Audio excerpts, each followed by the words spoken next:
This is Phantology. You may have heard of us. All right, what's up, Ousters? This is Steven, your host with Mythology Podcast. I have my lifelong friends, Jake and Ben here. We're talking about Hyperion, the first book of the Hyperion Kentos series by Dan Simmons. And we're getting into the second tale from the book. This is the Soldier's Tale. We did the Priest's one about a month or so ago. We're kind of slowly making our way through.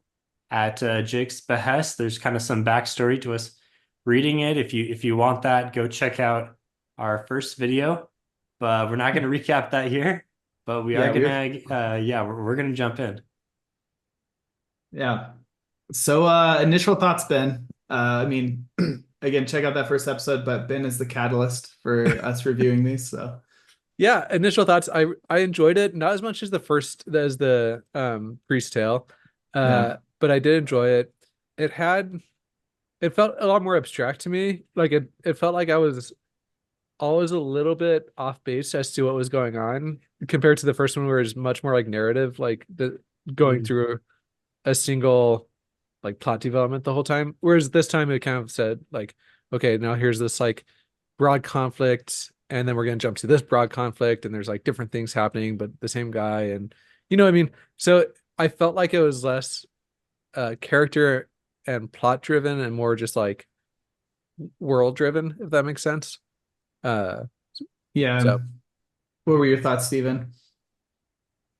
I think I also like the Priest Tale more, but this one did have like the single coolest sequence of the book so far, with that whole like escape from his ship that was blown up and Falling stealing through the the ouster atmosphere. ship. And yeah, like that whole thing was really cinematic and cool.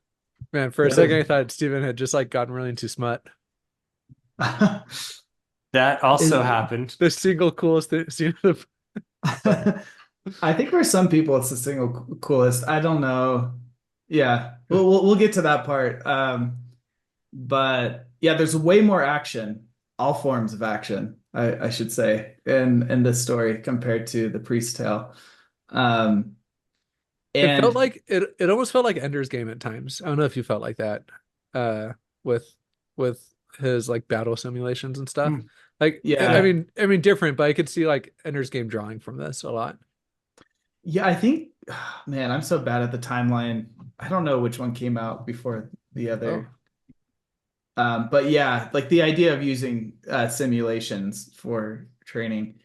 But to your point about this one, like the Priest Tale feeling more like a complete story, and this one was like things are happening. I think the reason it feels so different is the Priest Tale is really self-contained. Like that could just be in some other collection of like anthology of a bunch of authors. Yeah. The Priest Tale, and like that would be satisfactory. You know, it has like a clear beginning, middle, end in its own story. Whereas the Soldier's Tale is much more about progressing the overall plot of the Hyperion book The one, Cantos. Hyperion, as well as like the Cantos. So a lot of, like you're saying, there like it's hard to catch up and like keep up with some of the stuff, and that's because a lot of it is like set up and moving plot forward for the whole book, whereas the Priest Tale was a flashback that had already happened. Yeah. So just a quick spot check for us. Ender's Game came out in 85. This one came out in 89. So I was completely foolish, I guess, that this drew from Ender's Game and not the other way around. I mean, they all draw from each other. A lot of everything we read, there's influences everywhere.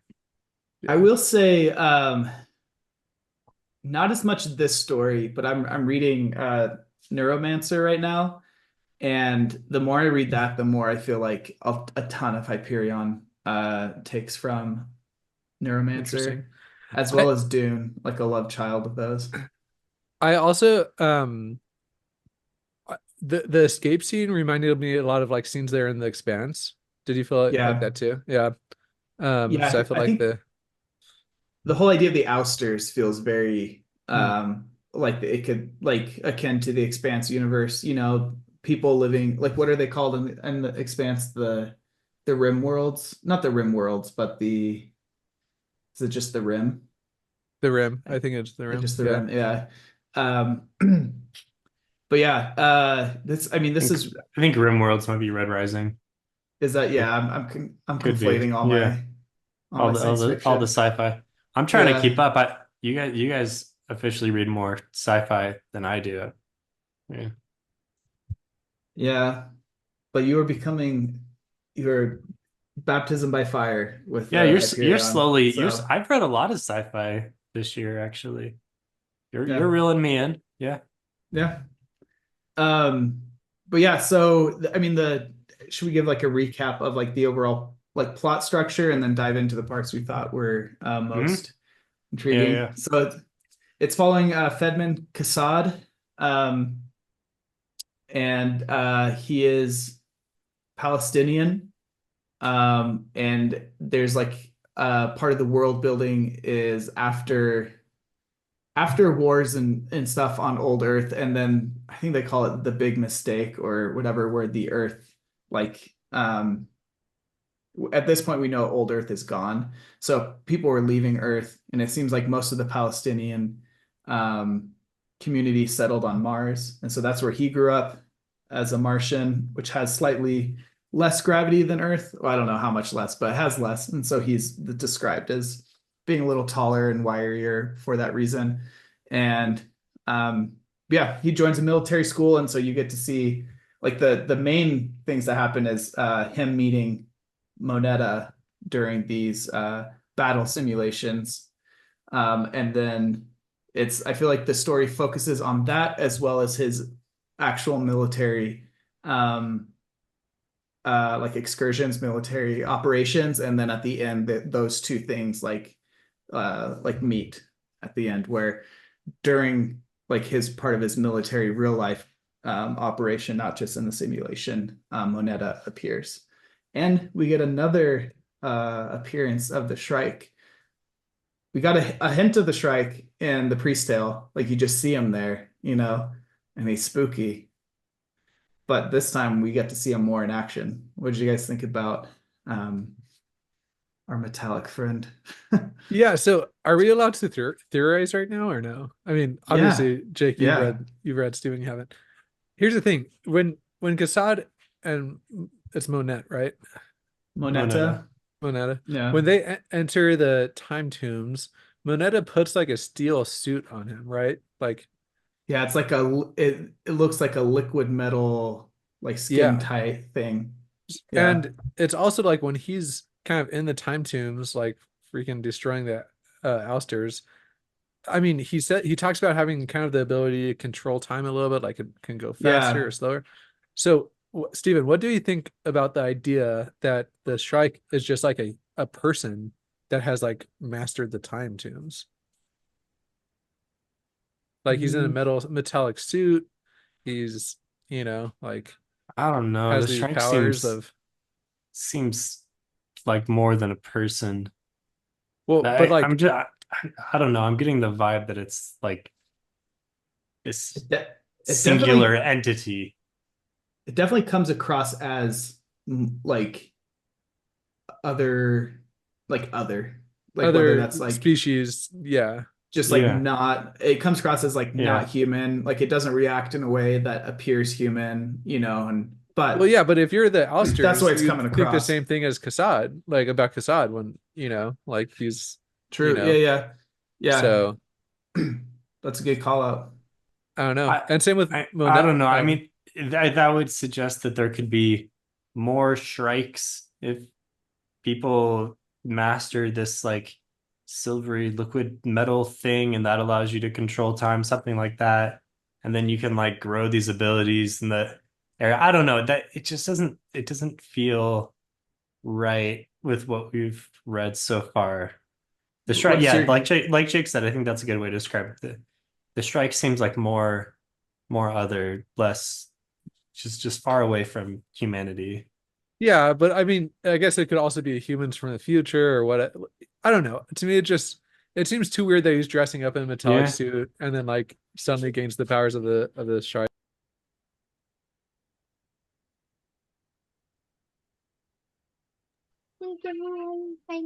Sorry, guys.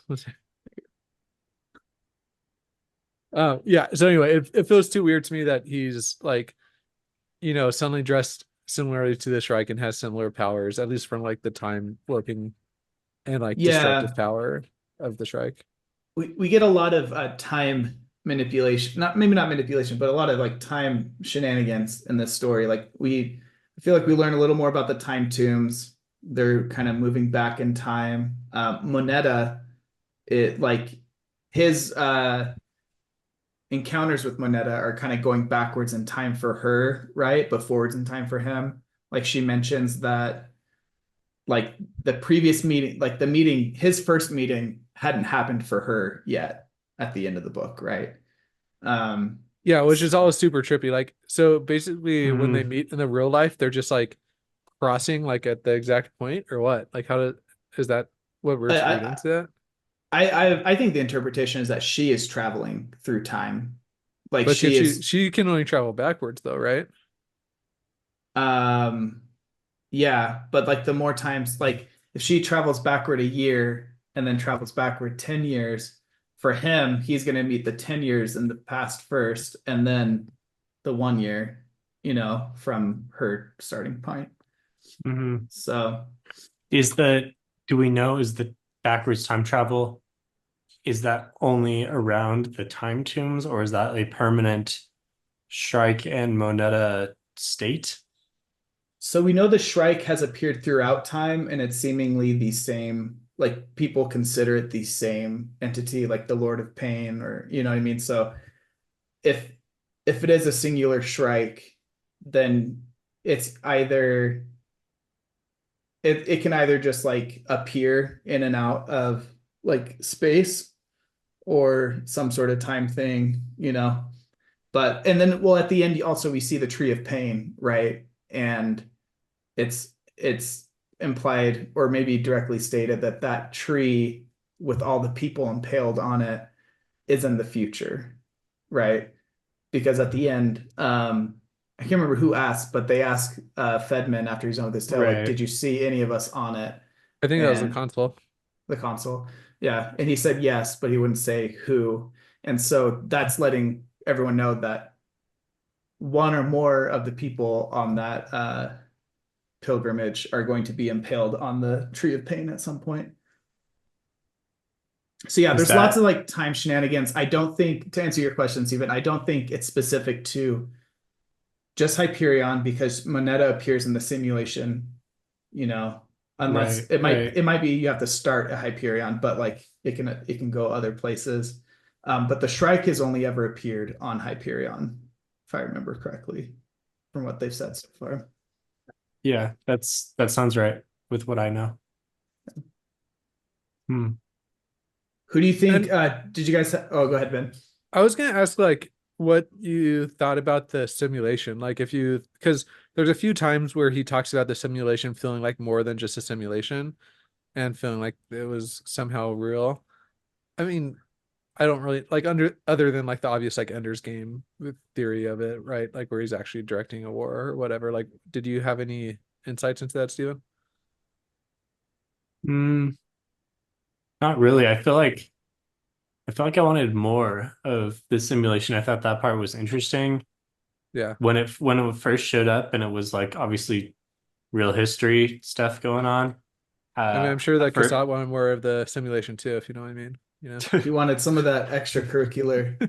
Well, he was I, outside the simulation, right? Because they were like, oh, you're not like you can't enter the forest. Like there's Yeah. nothing past that. But he found But his there way in that was. forest. Oh yeah, he did. Oh man, okay. I shouldn't say yeah, it. Never yeah. mind. We'll keep it We're a PG. family friendly podcast. 13. Yeah. Yeah, we're like Drake, just trying to keep it PG. But um, Um, so you wanted no, more of but those simulation. yeah. I thought I like that type of thing. I like the martial school trope, and I thought it was interesting, and it was fun to like do a little bit of reading about the battle that he was in, which is the Battle of Agincourt, which like seemed familiar when I was reading it, but it was cool to like go back and read some of the history around it. So I think like more of those things. I guess I don't know if it really would have worked for this short story because eventually it becomes repetitive. And it's like, what Yeah, purpose does this serve other than to continue this thing that's kind of fun and doesn't really advance the story. But I don't know. I just think the idea is cool. Yeah, and that I can't remember. You know the name of it. The Battle of what again? Agincourt. Agincourt. It was a pivotal English victory in the Hundred Years' War, which gave them a dominance for a few years, and then they eventually lost, like 15 years later in Orleans to the Jeanne of Arc French army. And from my understanding, the significance of it, like why, like Fedman might would be going through that simulation, is it was kind of the turning point in like warfare itself, and that like the chivalry style of warfare was kind of ending, like where you'd have these knights, a lot of like money going into training these knights that are heavily armored, and like lots of training expertise, because the English peasants with longbows like Right. decimated them, just kind of like democratizing the war power. Yeah, the English were heavily outnumbered, and it was a very surprising victory for the English. And yeah, like you said, the French had their knights with all their cool armor and fancy moves and everything, and I think they basically like drowned in the mud. Apparently the terrain had a big factor of the war. So I don't know enough to say like did anything like any new strategy really get developed or not, but it was like this is a war battle conflict that's been studied a lot through history and has like fascinated a lot of people. I've like thought about like the significance, because they talk about him like meeting Moneta across various simulations, but this is the first one, and it's like it's detailed in his action in it. And so I haven't been able to pick up on anything, and maybe you guys will as we read the story, but I'm like, is there some like symbolism between what was learned in terms of human warfare in this battle, like the idea of putting all these resources into these specially like militarized units versus like bringing the firepower down to the common man? Anyways, I haven't been able to find any connection there, but maybe It's a good thought. Yeah. maybe you guys could, as like the story goes on. Yeah. So yeah, I mean, the simulations were cool. It's kind of everything's kind of like I don't know if hand wavy is the right word. I feel like that's too dismissive, but it's like very unknown, because the all thing is basically like the internet, like the super internet, but it's run by the techno core, and like so the simulations and everything like that are run through it. And I don't think we ever have a good idea exactly how it's done. And so the mystery of how did she get there, and is she real? Which at the end of the story, it seems like she is real if we take the events at face value. But like, how, like, could that have been a simulation? And if so, like, who would be doing this? Would that be the technocore? These are all like the questions I had when I was first reading it. Like, how and why is she there, and what's happening? But I think the world building is done in such a way that it's like there aren't any hard lines, so a lot can be questioned still. But without any spoilers, do you feel like those questions are answered? Yeah. Or do you have to spec? Okay.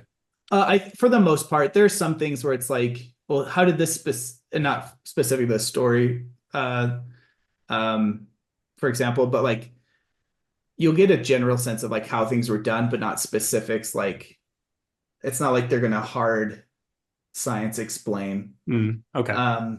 Every like situation, but it's more like you understand what powers enacted a plan, and like what methods did they and what tools did they use to enact it. And then the rest, and it might just be it's gone over my head, but the rest is more like, okay, I have a general understanding of how these principles work, so this is how this plan went through. But Okay.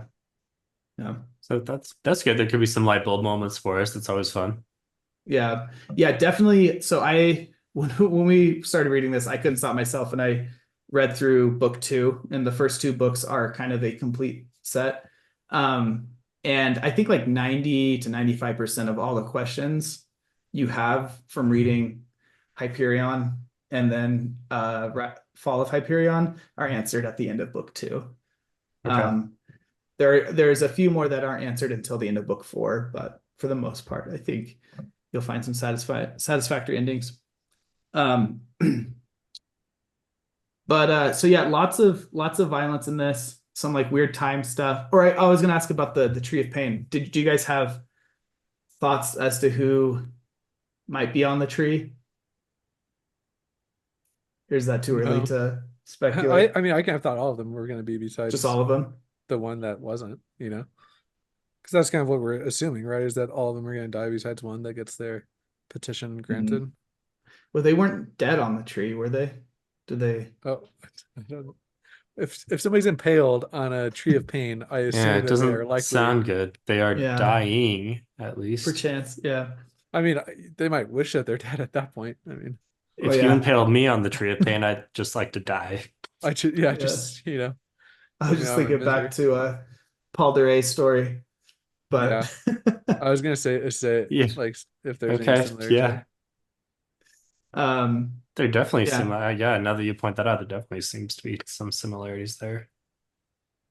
in the sense of He's- like time, He's yeah, crucified himself on essentially a tree of pain. yeah, Maybe that inspired the strike.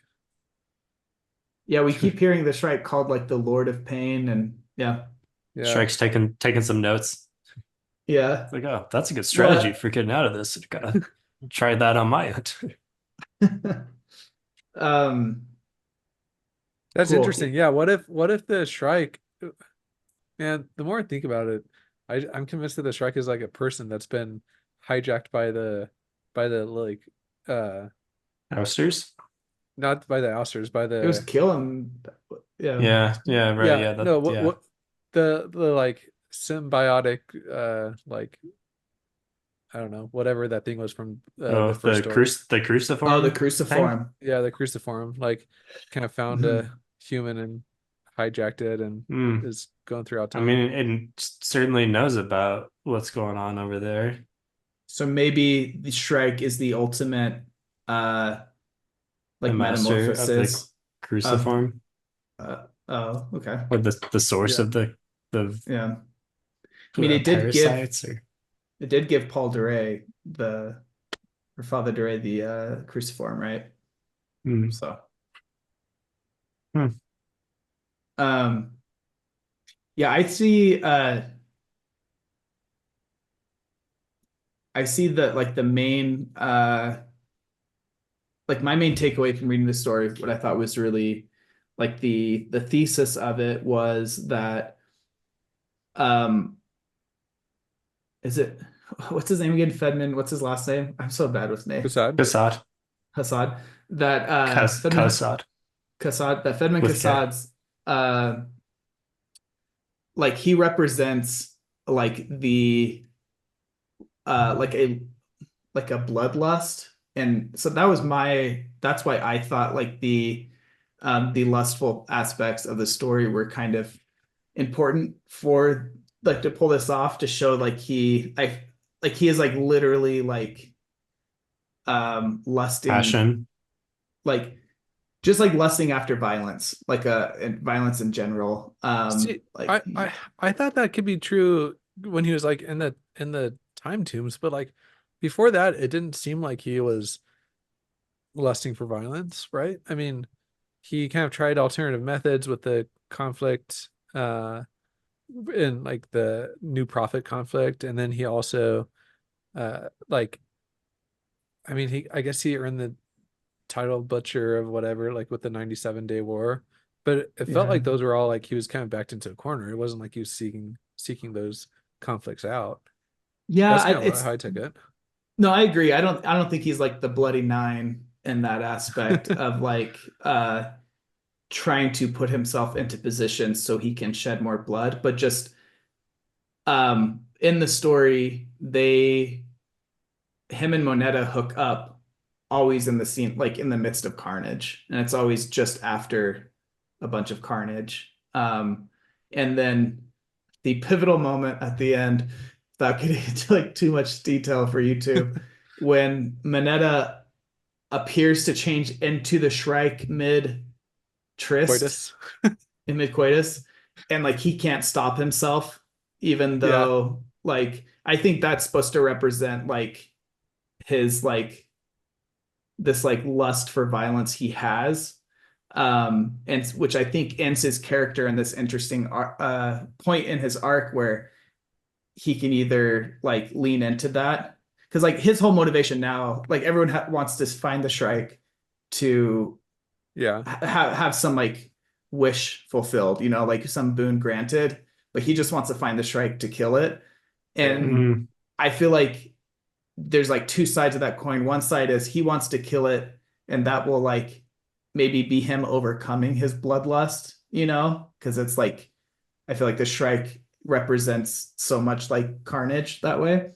Or it could be like him leaning into it even more, like outperforming. Like if he could kill the Shrike, then he would be like even better at this violence than the Shrike is. And so I think his story, like throughout, he starts as like violent as a youth. He gets some like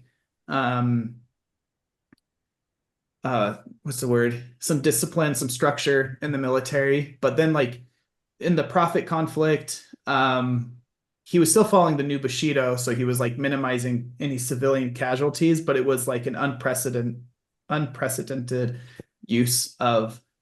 weaponry, if I Targeting. remember Yeah. right. Yeah, Yeah. It was like like through some the type of freeze. satellites. Yeah. And then like you said, he was backed into a corner with that, and then also with the ouster attack of is it Brescia, something like that. Mhm. Um, and then he kind of goes like full Geralt of Rivia, the butcher Yeah, of yeah, yeah, Butcher of Blaviken. Yeah. yeah. I think he's a lot more similar to Geralt's character than he is to like a Bloody Nine. Yeah. I don't think he's like I think from The Witcher you get more of a sense of remorse for the violence that is needed, whereas I feel Mm. like Cassad is more like I think the story is trying to tell us he's like actually turned on by the violence, like in every sense of that. Anyways, You that was know, my take from it. I can actually see that now because it seems like this could be almost an example of an unreliable narrator where he doesn't necessarily want to admit that to himself, but like Yeah. like if you take a step back and like just look at these situations that he keeps on finding himself in, like obviously the rest of the world like views him as the butcher, you know what I mean? Like he's kind of garnered this reputation, and so even if he doesn't might not want to see that in himself, it's like probably obvious from the outside looking in.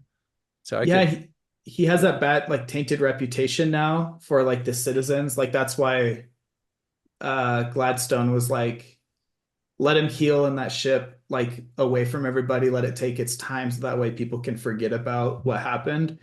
Even though yeah, like we do see on Hyperion in between stories, like the soldiers still really respect him, you know. But yeah, I feel like the average citizen is more afraid of him, which I don't think like it doesn't seem like he really like ever loses control, like Steven was saying, not like the Bloody Nine, like more like the Witcher, right, just like yeah, when it comes down to it, willing to be um like be super violent. But yeah, um I remember I still feel like it's so unfair that he gets like that bad reputation when I mean like I don't know, like what else could he do, you know? And like Mm. he ended up saving like hegemony lives, you know, by doing what he did, but yeah, in the long I run. think there's a lot of stories when you look at it, you're like, yeah, they got to this point, but what else could they have done? Really? Like, do Yeah. they deserve it? I trying to think of a good example off the top of my head, can't think of one, but I always think those are interesting because maybe, looking through a different lens, a different perspective, there were plenty of alternatives, but kind of like Ben said, from the narrative that we're presented, it seems like Yeah. the logical and natural course of action was everything that he did. And like, yeah, he for himself, he was the hero, right? In his telling. yeah. Um I think that's a good segue into some of the world building this story provides. But if you guys have more things you want to talk about plot wise, um Well, I guess the only unanswered question is what they speculate. Well, there's lots of unanswered questions. The only one we haven't really touched on is what they speculate on in the end, which is Moneta, like, what is Moneta? Is she the Shrike Yeah. too? Like, yeah, what is going on here?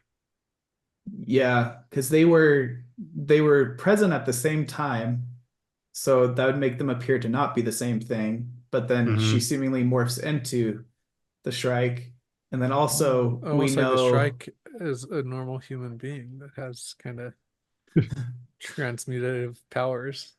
they both Uh, have like some sort of time warpy stuff. So them appearing in the same yeah, location at the same time doesn't really. she feels like Shrike Jr. Shrike Junior. Oh, I so she was wonder, Junior Shrike mid coitus. maybe there's a Yeah. Shrike for each of the like seven deadly sins, you know? Like she's lust and I Oh, don't know. that's interesting. I don't know. But But, I what mean, it would kind of the seems like what that's what the characters that are on the what journey kind of are represent. what are the seven? There's lust. Is there one that represent, like, pain is not a deadly sin? No, gluttony, pride. Uh, that's all I remember. Yeah, that's it's Yeah. because we struggle so little Envy, with sins. pride, Guilt, envy. guilty. Um, I the only other thing I want to say before we jump too much into world building is that it is kind of crazy how many parallels this story still has with like current events, and I'm sure it had when it came out with like him being Palestinian and kind of like uh, having just like this burden that he bears from his people, you know what I mean? And like I don't know how that shaped him, you know? Um, I Yeah, think that's uh, I think that there's definitely social commentary going on there Hmm. that was present in the 90s and that is present today. And yeah, the new Bushido, is that what it's called? That whole idea, uh, that was interesting. That Yeah. the idea, kind of like there was this honor between the two sides, which was broken. Maybe that harkens back a little bit to the Agincourt thing where you were saying, Jake, like the battle used to be this honorable duel between the knights, and now it's just kind of devolved. yeah, yeah. That's honestly the new Bushido is what I wanted to talk about when it came to world building. But to round out your point, Ben, yeah, I was like rereading this at the time I did. I got a lot more introspective with like his history, and because there's another member of the pilgrimage who is Jewish, and that's really central to his story. Oh, And but it's not really like, I don't think this is really spoiler. There's not like tensions between them in the book, so it's not like that is like an angle in the book, you know. Mm. Um, but yeah, definitely, yeah. I can't tell. I can't tell if it's like a progressive take or not, you know, yeah. at I times mean, like yeah, like yeah. his take on it. But yeah, it's really fascinating when it comes to like the world building, like thinking about cultures whose identities are so tight knit, like the community identity is so tight knit and like tied to specific locations.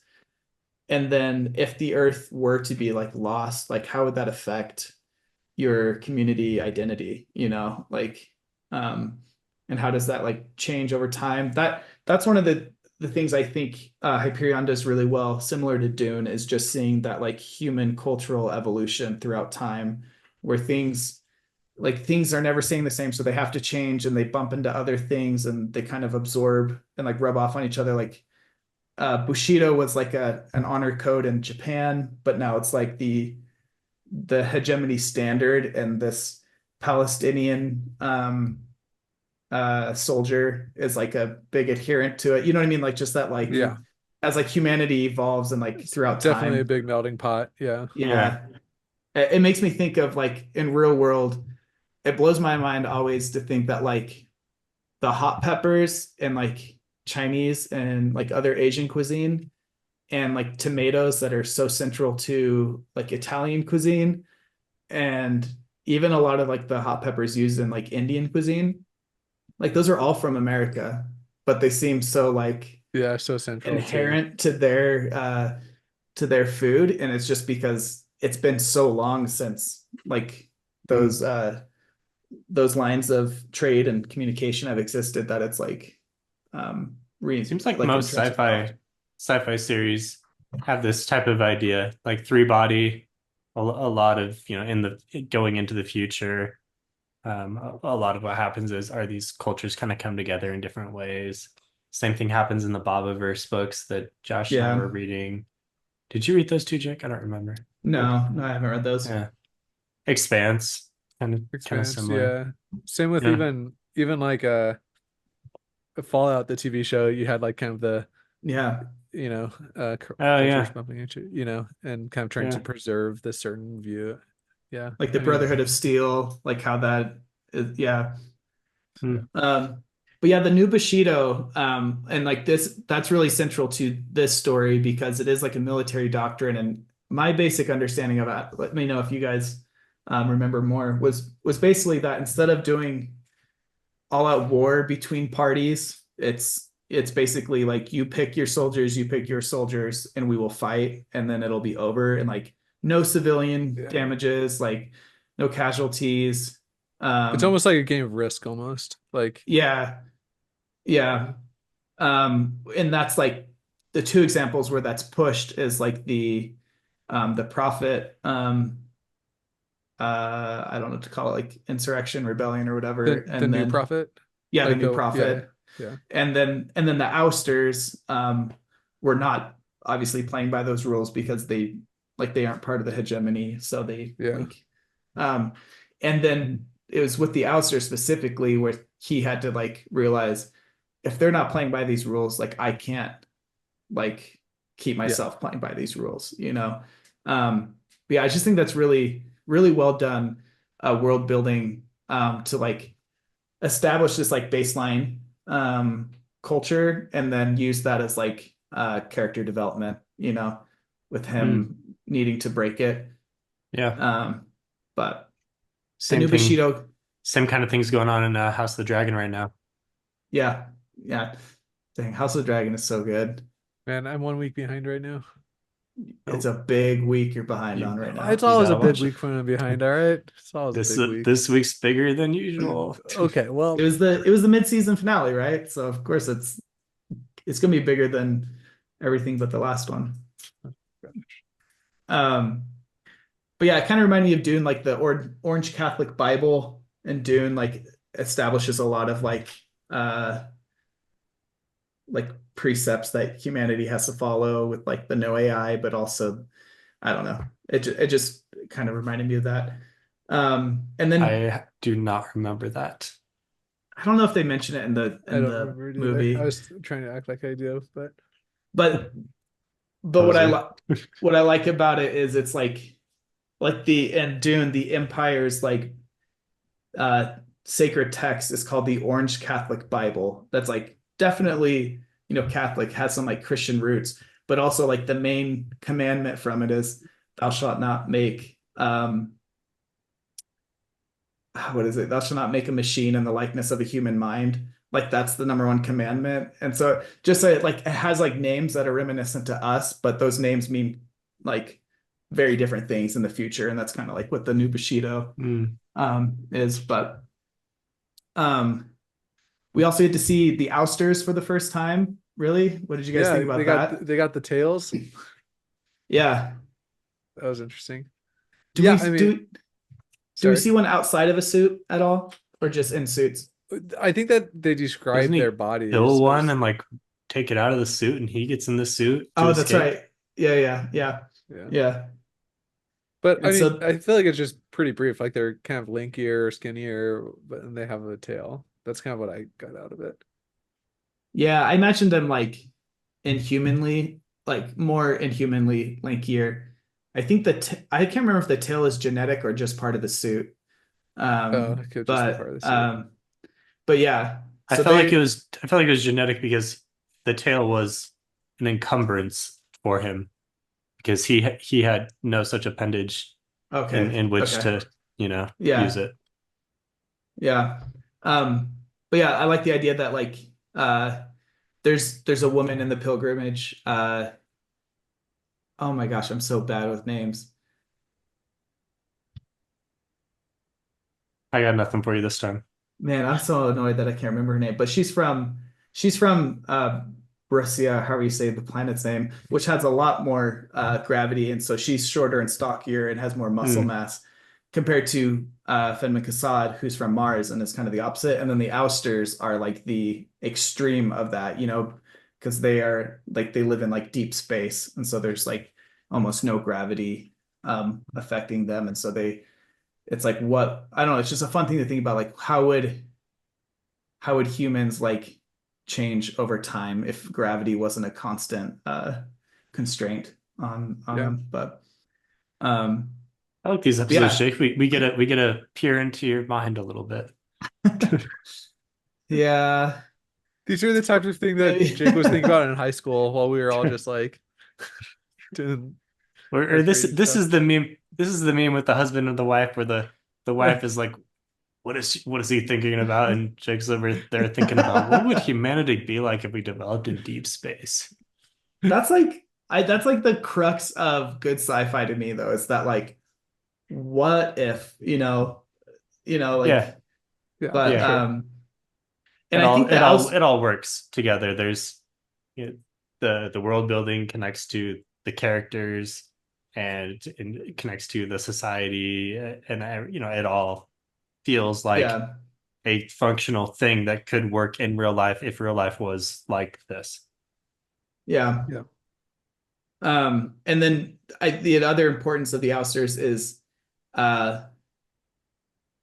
at the beginning of the book, Gladstone lets the consul know that someone in the group is like As a spy or traitor or something. yeah, a spy for the Ousters, right? So Yeah. um yeah, so it's interesting. So Oh, I forgot about that. Yeah. they are a threat in present time, like Hmm. and so that's why another reason why this story is less contained than the priest tale, because it's kind of setting up some of that, Hmm. like letting Well, us it's see probably the not Ousters. Kassad. He would Probably he It would not. be is, a strange choice for a spy yeah. Unless they, from what we know so far. yeah. I don't know. Maybe something Yeah. else Yeah. happens off. Yeah. Um, how did so the first one, there was very much like this like horror element to it, right? Um, with the cruciform and like the resurrection and just like that pain over and over. Hmm. Did you guys get that same vibe from the soldier story, or how would you like what genre would you put this one in? More of a thriller, but there's still a little bit of the horror at the end of him realizing that Yeah. this woman that he lusted after was in fact like Shrike Jr. Like that's pretty horrific. Yeah. Yeah. It's kind Yeah, of I, along the I lines. It's horror along the lines of like an Annihilation type movie, did you like did you watch that? I I did. didn't know you'd seen it. It's so Yeah. good. It's so It seems creepy like a at the movie end. that you would love for sure. Oh And man. a movie that I was like, oh, what was that? So Annihilation is like that and Ex Machina. Those are movies that I watch and I just Yeah. love watching. I'm like watching like wow, this movie's amazing. And then I'll watch a YouTube video that explains what it's actually about that all went over my head. And I'm like, I love this movie even more now. How did I even like it Oh, before understanding dang. any of it? There's another layer. Uh I did like Ex Machina. yeah. I thought that movie Yeah. was cool. Yeah. But yeah, I think a similar sense to Annihilation, where it's like this action, like mystery thriller, but then at the end it's just like it's so weird and othering that it's creepy that way. It's not like I don't think it's like the stuff of nightmares as much. Although the Priest Tale wasn't really either. That one was more like just Uh, psychological, but Yeah. What nightmares are you having if you have that nightmare? It's like very active imagination there. yeah. I I mean, that think one freaked me out a little bit. I think the Ousters are presented when you first see them as like kind of horror-esque just because they're so alien looking, and it felt um I don't know. For me, the first time it felt kind of like that dread and sense of helplessness during like an alien invasion, because it was like Yeah. unexpected and their technology was different and everything. But um All right. I Well, think let's give us a chapter 3 preview. Or I mean not much of a preview, but who's up next? for part Who's three, up to bat? Yeah. if I remember correctly, Martin Silenus is up next. Is he the annoying poet guy? Yeah, that's the one. Yeah. Okay. Yeah. Nice. It's like I don't want to go from the battle, like the freaking general, to the poet. It's kind of a I go back and forth. I don't want to give too much away, but I go back and forth on him, how much I like him as a character or not. So Sometimes far he's that very guy, annoying. he kind of reminds me of like Creppa from Oh, Malazan a little bit. no, Creppa's much more. I feel like Creppa's much more likable. Just, I mean, I haven't seen much of him. He just, yeah. but this, yeah, maybe it's Yeah. bad. Maybe it's bad comp. If so, I No, apologize. no, you're good. You're good. I mean, I need a better maybe one, but I'll come up. I'll have a better one for you we'll we'll after see if reading. Creppa sticks after reading. Yeah. Do we need to talk about the lustful scenes in it or well, no? I think you already Eh, kind of gave your interpretation of it, right? Of Well, you want well, more I of just a mean play-by-play or what? no, I just mean as someone who's not into like romance and those type of novels, so I don't know what a normal baseline is. It just felt the first time I read it, I was like, okay, this is just too much. But this time reading it, I was like, this is like a little like he's a little too into writing this. Like Dan Simmons himself, I feel like is a little too excited with all the descriptions he's giving. Like Yeah, 2 minutes, yeah. It was. I mean, it was definitely a little more than Fade to Black. but not just uh, there was I don't mean in terms of what is explicitly like what actions are explicitly described, but more just the way things are described. Like my only comparison Like is it's First Law. fantasized too much. Like Yeah, it seems it, like over the top. Like the act of sex itself is well, just like this. Yeah. are you saying that it, like he's imagining himself in this situation? Like, yeah, it just seems like he's like